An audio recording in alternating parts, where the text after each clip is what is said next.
आजमगढ़ में एक मुस्लिम परिवार ने रमजान के पवित्र महीने में भाईचारे की मिसाल पेश की है।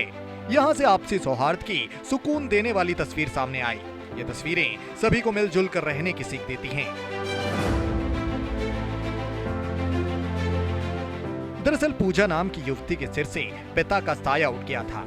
उसे लगता था कि उसकी शादी अब कभी नहीं हो पाएगी। इस बात की जानकारी जब पड़ोस में रहने वाले एक मुस्लिम परिवार को हुई तो उन्होंने उसकी शादी धूमधाम से करवाई। अपने घर के अंदर मंडप बनवाया। मुस्लिम महिलाओं ने भी मंगल गीत गाए। उसके बाद सुबह अपने घर से उसे विदा किया।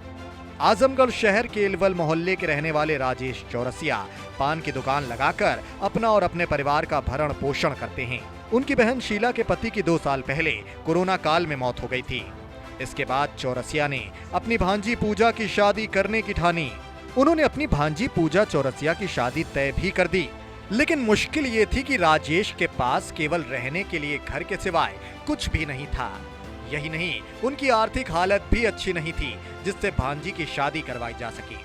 राजेश चौरसिया अपनी भांजी की शादी की जद्दोजहद में थे।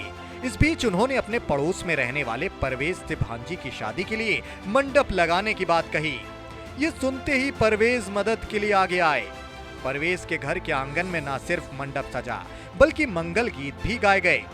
इसके बाद 22 अप्रैल को जौनपुर जिले के मलहनी से बारात आंगन पहुंची तो द्वाराचार और वैदिक मंत्रोच्चार के बीच 7 फेरे, सिंदूरदान और बाकी रस्में संपन्न हुई।